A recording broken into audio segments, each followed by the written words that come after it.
우리 원장님이나 우리 원장님이나 네, 여러분 안녕하십니까? 우리 사회 리더들과 엘리트들의 책임감을 강조하는 김로벨 TV입니다. 제가 작년 11월에 한국의 관종들 해가지고 정말 우리를 피곤하게 하는 사람들을 좀 이제 비판을 했습니다. 거기에는 그 윤지호도 있었고 조성훈도 있었고 뭐 기타 여러 사람이 있는데 심상정, 김용옥, 뭐 안철수도 포함시켰습니다. 그리고 금년 1월에는 김용옥 선생을 특집으로 달아서 아닌 말로 씹었죠. 근데 그 이후에 뭐 저한테 항의를 하거나 명예훼손 혐의로 고소하겠다 그런 얘기는 안 들리고 있습니다. 그럼에도 불구하고 참 위험한 일이죠. 안철수 씨 같은 경우에는 이제 여권의 2인자가 될지도 모르겠는데 혹시 그 영상을 보고 저에게 어떤 뭐 나쁜 안 좋은 감정을 품을까봐 좀 걱정이 됩니다. 오늘은 우리를 정말 최근에 우울하게 만드는 관종 한 명을 더 추가하겠습니다. 이름은 박지원.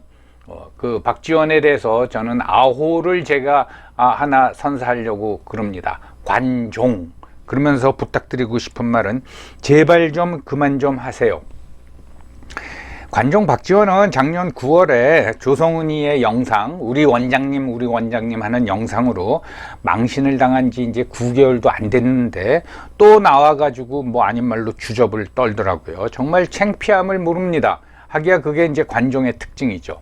저도 나이가 들어가는 입장에서 뭐 저보다 연배가 관종 박지원이 훨씬 더 많지만은 정말 창피합니다.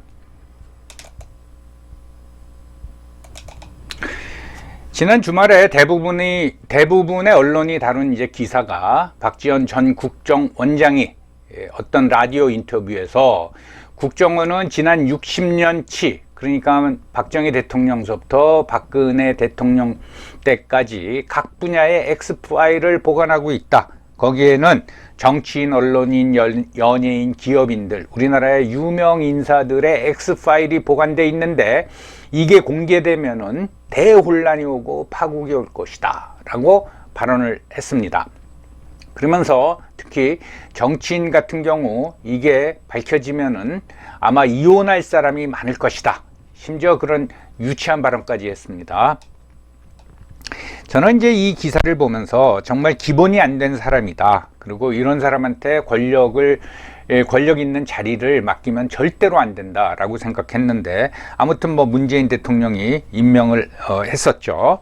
자, 여러분들 의사나 변호사 또 상담사 이런 사람들은 자기 클라이언트에 대한 비밀을 지켜줘야 됩니다. 그래서 무덤까지 그걸 가지고 가라고 그러지 않습니까? 근데 우리나라에서 가장 많은 정보를 모으고 취급하는 국정원장이라는 사람이 그만두고 나서 이런 X파일 운운하면서 이렇게 뭐 협박에 가까운 건지 엄포에 가까운 건지 하는 발언을 보면서 정말 한심하다는 생각이 들었습니다. 라디오 방송에서 그런 인터뷰가 나가니까 다른 언론사들이 야 이거 호재다 해가지고 또 불러서 인터뷰를 했죠. 그중에 이제 JTBC에 걸어서 인터뷰라는 프로가 있는데 거기서 초청을 해가지고 또 인터뷰를 했습니다. 그랬더니 거기서 한 걸음 더 나갔어요. 뭐 라디오 인터뷰에서 한 얘기를 반복하면서 한 걸음 더 나가서 자세히 얘기 못하지만은 윤 대통령 X파일도 있다라는 어감으로 얘기를 하고 있습니다. 그게 뭡니까? 내가 대통령 비밀까지도 다 알고 있다 라는 인상을 주는 거죠. 그러니까 나 건드리지 말아라 혹은 일반인한테는 나 이렇게 센 사람이다 라고 말한 겁니다. 저는 그걸 보면서 도대체 이 사람의 의도가 뭐냐? 뭐 이제 취임한 지 한 달밖에 안 된 대통령을 협박하는 것도 아니고 아니면 자기가 구린 게 많아가지고 나 건드리지 말아라 하는 건지 도저히 이제 감을 잡을 수가 없었습니다. 아무튼 저런 짓을 해서는 안 된다 라는 이제 생각만 들었어요. 그렇게 한 걸음 더 나가니까 그날 저녁에 국정원이 보도 자료를 냈습니다. 여기 그 내용이 요약돼 있는데 사실 여부를 떠나 원장 재직 시 알게 된 직무사항을 공표하는 것은 전직 원장으로서 부적절한 행동이다 라고 하고 국정원 직원법 제17조에 따라 전 현직 직원 누구나 비밀을 엄수해 해야 한다라고 이제 못 박았습니다.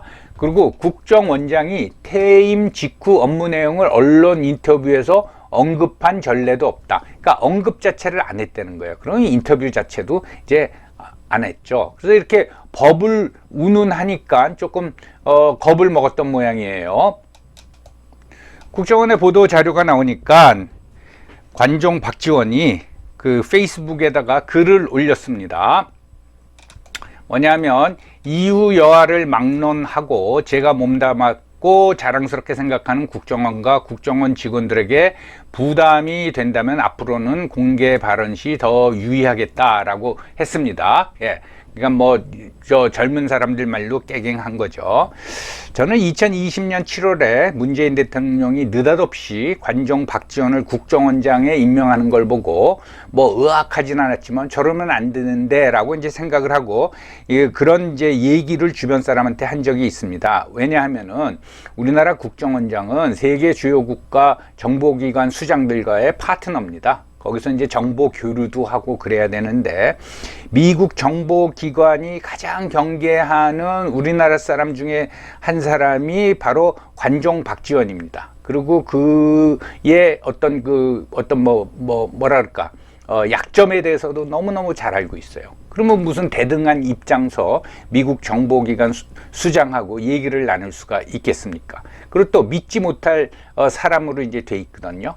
그러니까 어떻게 보면은 관종 박지원을 국정원장으로 임명함으로써 우리가 주는 시그널은 미국 정보기관 우린 더 이상 너희들이랑 뭐 정보 교류도 필요 없어 하는 거나 똑같습니다. 예. 실제로 아마 정보 교류가 없었을 거고 미국은 우리한테 정보를 절대로 주지 않았을 겁니다. 중요한 정보를 뭐 미국 사람들 마음에 드는 사람을 국정원장으로 임명하라는 게 아니라 적어도 대등한 파트너로 활동할 수 있는 사람을 임명해야 된다라는 거죠. 뭐 그리고 그 금년 5월까지 국정원장을 했는데 뭐 대북 관계에 있어서나 또는 한미 관계에 있어서 국정원장이 뭐 큰 역할을 했다라는 조짐은 전혀 보이지가 않는 거죠. 사실 관종 박지원의 관종기는 예전서부터 뭐 많이 나타났죠. 요 왼쪽에 있는 사진을 보십시오. 이게 1919년 조국 법무부 장관 후보자로 시끄러울 적에 국회에서 그 박지원 의원이 이렇게 자기 핸드폰에 온 메시지를 보는 게 기자들한테 찍힌 겁니다. 표창장하고 이 표창장 수령 있는 조국 후보자의 딸인 조민입니다. 수여자는 동양대학교 총장 누구 이렇게 돼 있는데 그때 이제 가짜 또는 조작한 위조한 표창장 얘기가 많이 거론이 될 텐데 이걸 떡 보인 거예요. 그러니까 이게 뭡니까? 자, 너희들은 이거 그 뭐 사본이든 원본이든 이거 본 적 없지? 나 봐. 나는 이 정도로 정보력이 있어. 누가 이걸 찍어서 나한테 보내줬어. 이걸 이제 과시를 하는 거죠. 남 보라는 듯이. 이걸 국회에서 보고 있으면 기자들이 뭔가 하고 이거 안 찍겠어요? 이런 식으로 관종기가 있습니다. 또 그 무렵에 박지원이 트위터를 하나 올렸는데 국회의원이 하지 말아야 할 3대 쇼 해놓고 첫째 의원직 사퇴, 둘째 삭발, 셋째 단식하고 왜 그러냐 하면은 의원직 사퇴라고 발표했지만 사퇴한 의원 없고 삭발하지만은 머리카락은 자라고 단식하지만 굶어 죽은 사람이 없어요 라고 이제 비꼬듯이 이건 이현주 의원의 삭발식을 비꼬는 걸로 저는 이제 생각을 합니다. 뭐 요 말 자체는 뭐 굉장히 촌천살인에 해당되는 맞는 말이라고 하겠죠. 하지만 본인은 더한 쇼를 한단 말이죠. 예, 이런 거 이게 완전히 내로남불이죠. 그런 관종 박지원의 정치 행적을 한번 살펴보겠습니다.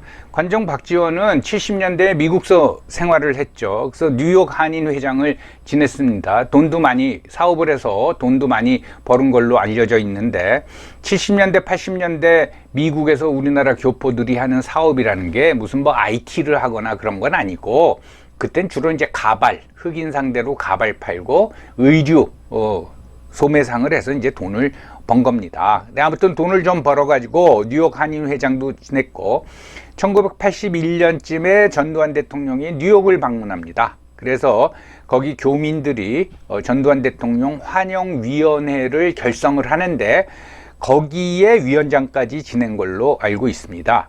그래서 그 당시 여당인 민주정의당, 즉 민정당에 들어가려고 시도를 했는데 뭐 안 받아줬는지 중간에 본인이 마음을 바꿨는지 모르지만은 민정당엔 들어가지 않았습니다. 이게 나중에 이제 허물이 좀 되는데 저는 본인이 정치를 하고 싶어서 노력을 하는데 뭐 어느 정당을 선택하던 뭐 노동당을 선택하던 한국의 합법적인 정당이라면은 그건 뭐 흠이 되지 않는다고 생각합니다. 결국은 김대중 대통령이 이제 되기 전에 그때 거기에 합류를 해가지고 신임을 얻지요. 그래서 우여곡절을 겪다가 여기 2003, 2004에 이제 복당이란 얘기가 나옵니다. 이게 무슨 얘기인가 하면은 2002년도 국정감사, 가을 국정감사 때 대북 송금이 이제 터졌습니다. 그리고 이제 선거를 치르고 결국은 당선된 노무현 대통령이 대북 송금 특검을 받죠. 그래서 결국은 거기서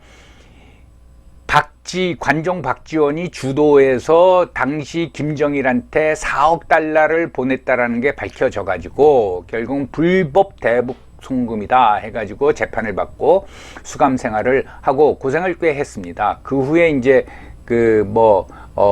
복당이 되고 뭐 제명이 되고 그런 과정을 겪었죠. 그때 대북 송금 사건 때 그 현대그룹 정몽원 그 대표도 같이 조사를 받다가 무슨 일인지 그 종로구 계동에 있는 현대그룹 사옥 12층에서 투신해서 극단적인 선택을 하는 굉장히 지금도 기억에 생생한 비극적인 사건이었습니다.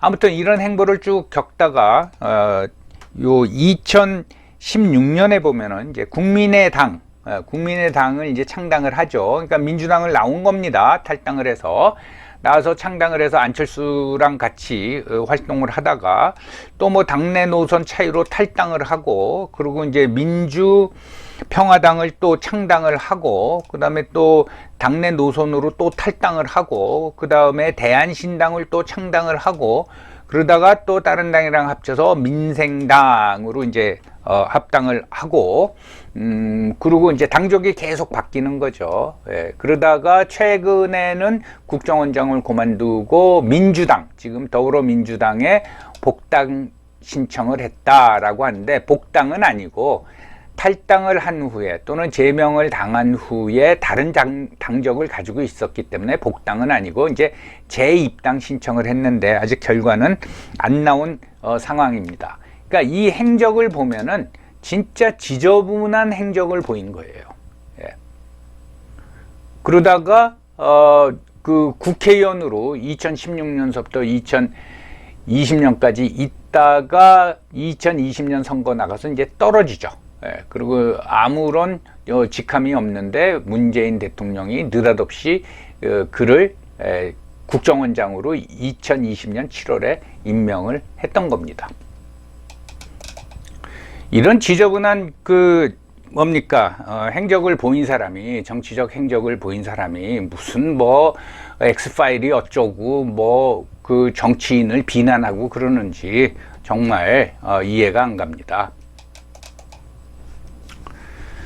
100세 시대의 나이를 따지는 거는 좀 이상하지만은 1942년생이니까 이제 만으로 80세가 됐습니다. 정치 구단이라는 별명이 있죠. 이건 자기가 별명을 붙인 게 아니라 언론이 이렇게 불러줬죠. 이게 무슨 말입니까? 기자들이 이렇게 불러줬다라는 거죠. 왜 이렇게 관종 박지원을 정치 구단이라는 어떤 일종의 정치 정계에서 따지면 극존칭을 붙였을까요? 과거의 정치 구단은 3명밖에 없었습니다. 김영삼, 김대중, 김종필. 근데 그 반열에 올라가 버린 거예요. 그러니까 기자들이 굉장히 좋아하는 정치인입니다.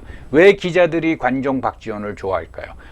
뻔하죠. 술 사주고 밥 사주고 가끔 용돈 주니까 다른 정치인들보다 박지원을 이제 좋아하고 부르면 가고 그러는 거죠.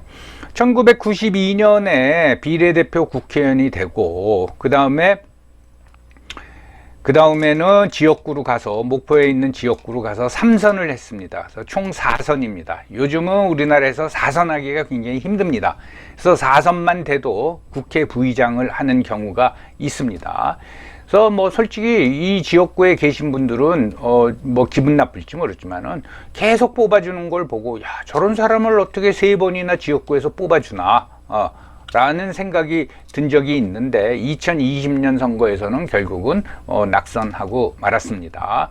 그 과정에 1999년 그러니까 김대중 대통령 때 문화부 장관을 지냈지요. 그리고 대통령 비서실장도 지냈습니다. 그러다가 문재인 정권에 들어와서는 국가정보원장도 지냈습니다. 이 문화부 장관 시절에 뭐 스캔들이 뭐 꽤 있었죠.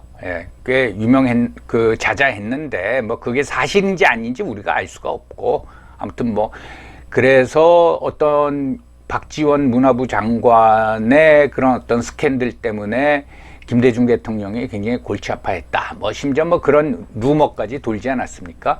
그런 사람이 무슨 뭐 정치인 엑스파일이 다 밝혀지면은 이혼할 정치인이 많다. 그런 말을 하는지 참 한심합니다. 이런 그 헛소리에 가까운 발언을 하면은 젊은이들이 볼 때 나이 들어서 주책이고 욕심이 많다라고 생각이 들고 좌절감을 느낍니다. 뭐를 더 바라길래 이 사람은 계속 저렇게 자기 존재감을 과시할까라고 하면서 이것이 바로 세대 갈등을 부추기는 것밖에 안 됩니다. 그래서 자기 역할이 끝났으면은 정말 국가정보원장 시켜준 것만 해도 아주 진짜 희귀한 사례죠. 그리고 끝났으면은 조용히 사라져야지 뭐 계속해서 무슨 X파일이 있다 하면서 주접을 뜨는지 알 수가 없습니다. 그리고 이제 지금까지 1992년서부터 2022년까지 30년 동안 정말 누릴 건 다 누렸습니다. 꼭 뭐 누리면서 국가에 기여할 것도 했겠죠. 그러면 이제 나의 역할이나 소임은 여기서 끝났다 하고 조용히 사라져줘야지 뭐 내가 아직 할 역할이 있다 하면서 뭐 복당을 신청하고 그러는지 저는 이해가 안 갑니다. 자, 영상을 하나 사실 이 9월 2일이라는 날짜는 뭐 우리 원장님이나 저가 원했던 거나 저가 배려받아서 상의했던 날짜가 아니거든요. 우리 원장님이나 자, 요 사진이죠. 이게 이제 조성은 씨하고 관종 박지원하고 2018년에 국민의당 시절에 찍은 사진 것 같은데 참 좀 이상하죠. 저는 맨 처음에 이 사진을 보면서 이건 뭐지? 이건 연출한 것인가? 그래서 무슨 뭐 30대 초반에 여성하고 저렇게 밀담을 나눌 게 있나. 그 이후에는 그 2021년 9월에는 조성은이가 텔레비에 나와서 조금 전에 본 영상, 우리 원장님 하면서 쉴드 치고 뭐 그러는 거 해명을 하는 거 보면서 참 희한하다. 둘의 관계가 도대체 뭘까? 이건 뭐 제가 말초적인 관심을 보인 게 아니라 도대체 어떤 행태를 보였길래 조성은이가 거꾸로 저런 행태를 보이나 그런 의문이 많이 들었습니다. 관종 박지원, 우리 원장님과 제가 원하는 날이 아니었어요 라는 영상은 이미 공개가 됐고요. 만에 하나 우리 오빠나 제가 원하는 게 아니었어요 이런 영상이 나오기 전에 이제 조용히 사라져 주시기 바랍니다. 더 이상 공의 역할을 안 해 주셨으면 좋겠습니다. 제발 부탁드립니다.